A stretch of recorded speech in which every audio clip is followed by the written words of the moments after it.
Okay, so the next vice president of the United States is a 39-year-old A youngster. Catholic convert, Yep. J.D. Vance. Yeah. And in case for the Catholics out there, he's friends with Dr. Scott Hahn, Oh, yeah. which Dr. Scott Hahn is probably the greatest Catholic biblical theologian in the world today. And J.D. Vance had an intellectual conversion to Catholicism. Yeah. I love his Which comments. which tells me he probably is very familiar with the salvation history, Oh, Genesis yeah. to Jesus Bible study. Oh, yeah. And so Terry, also something very interesting about J.D. Vance Yeah.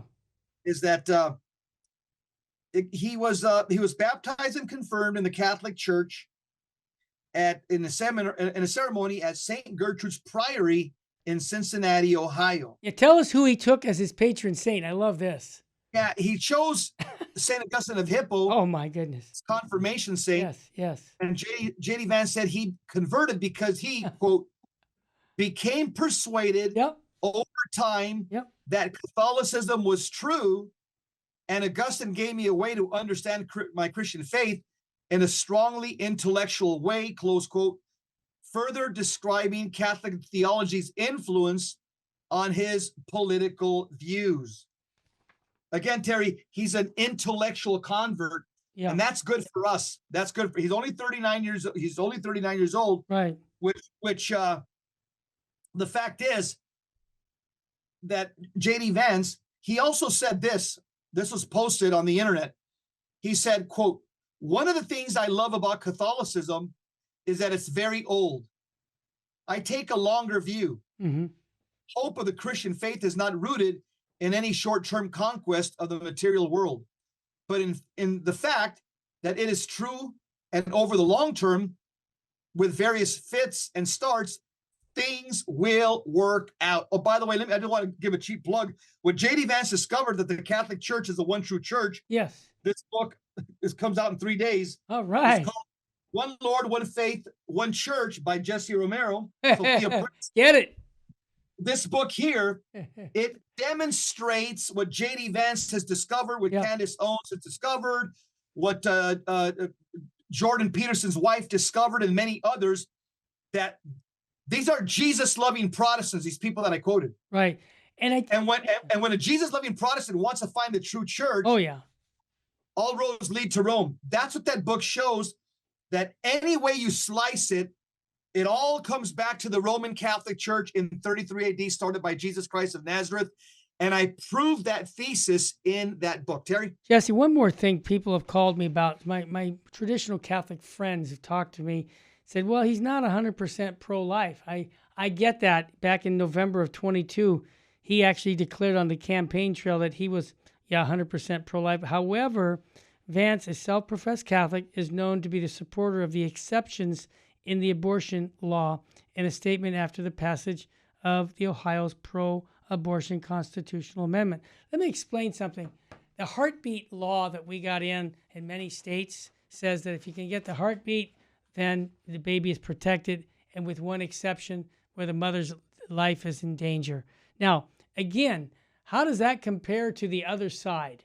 Well, the other side says kill the baby anytime, even after birth, before, during, you're going to have a right. We'll actually pay for this. So some people are saying, well, Vance isn't, he's pro-choice now. He's just like the Republican, or the Democrats. Come on, Jesse, we got to put apples to oranges here. He is not pure on this issue, but you know what he said in his statement? I did that because of my political view. We would have never got the heartbeat law passed if we didn't put the exception law in for the life of the mother. So here it is. The analogy I use, Jess, and have used it for decades, is the football game. Who's going to move the football closer to a first down? And it's not going to be the Biden administration. They're moving the football in the wrong direction. At least, even with the adjustments on the Republican Party's platform, things that I didn't like to see, but still, it's not, if we had to compare and you got to vote, please please vote for Trump, and I'll tell you why. A vote, if you don't vote, you're really voting for Biden, and we need the best. I mean, we only have, the two parties that are going to potentially be the next presidency. I mean, we don't have the Blessed Mother or St. Joseph or our Lord himself running, so we have to move the football forward, and I still think President Trump is moving the football further up for our Christian values versus Biden by far. Your thoughts? Yeah, let me quote Brian Birch, who actually addressed this. He said, Catholic Senator J.D. Vance, Vice President, Trump's top choice. He says, I have known J.D. for several years. I've also had the chance to spend time talking to him about his conversion to Catholicism and his vision for a new politics for America. Catholic votes supported him in his 2022 victory for the U.S. Senate. He says, Trump previously said of the VP candidates, you need someone with common sense.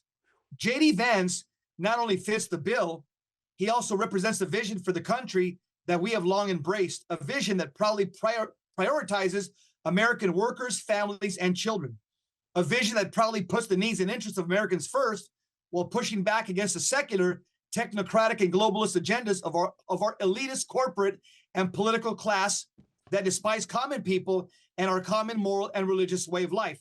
Further, Vance has been a leading champion of border sanity, ending illegal immigration, drug and sex trafficking, and the exploitation of the vulnerable. JD also served his country, volunteering for the Marine Corps after 9/11. He opposes reckless military interventions around the world that unnecessarily risk American lives and treasure. Finally, he says Vance is pro-life. He chose to become a Catholic in part because of the church's teachings on the sanctity of all human life. But it's important to note that he's not running for president himself, and he understands he must work with President Trump to both win the election and then govern in a way that actually achieves real results for the unborn, given the political realities of our moment. MSNBC gotcha games don't save babies. Winning elections and transforming our politics do. In sum, Vance represents the future of American politics towards an authentic realization of the Catholic principle of solidarity rightly understood. Trump said today that he believes Vance is the best man to advise and serve as a second in command. We cannot agree more. Given the attempted assassination of Trump last weekend, this factor must be a top priority. Vance is well suited to take on the responsibilities of the presidency if, God forbid, something were to happen to President Trump. Political calculations are also likely a big role in the choice. Trump's team had to weigh questions such as, where does the VP hail from? What kind of voters can he attract? And what holes does he fill for the presidential candidate? In light of these calculations, J.D. Vance was a great pick.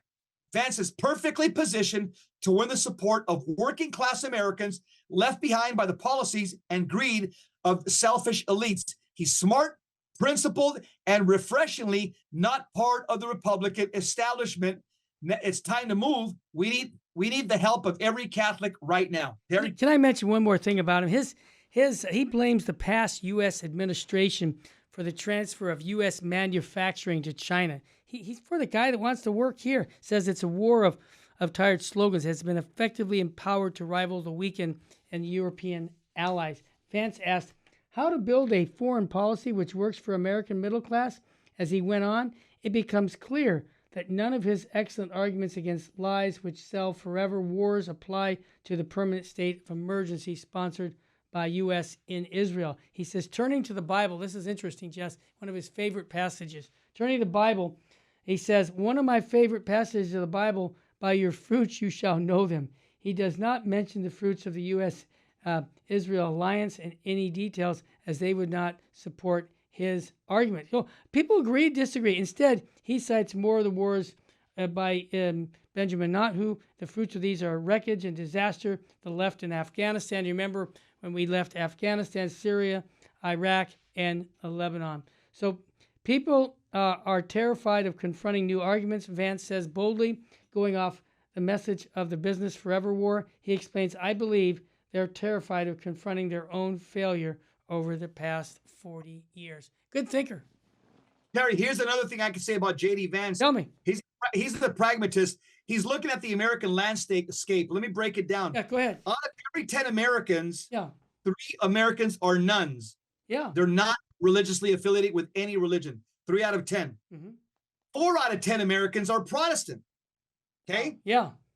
Then you got about 2% of Americans. They're from other religions: Judaism, Buddhism, Hinduism, Islam, etc. And then 2 out of 10 Americans are Catholics.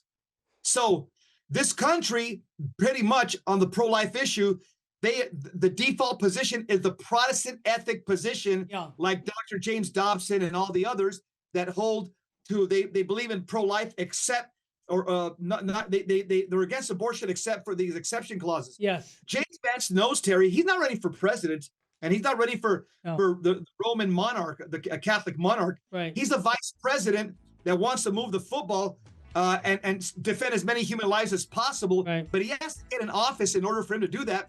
But he's dealing with a country that's mostly secular and mostly Protestant. There's no way, if he took a hardline pro-life position and espoused it in public, that he'd ever win any office, Terry. Well said.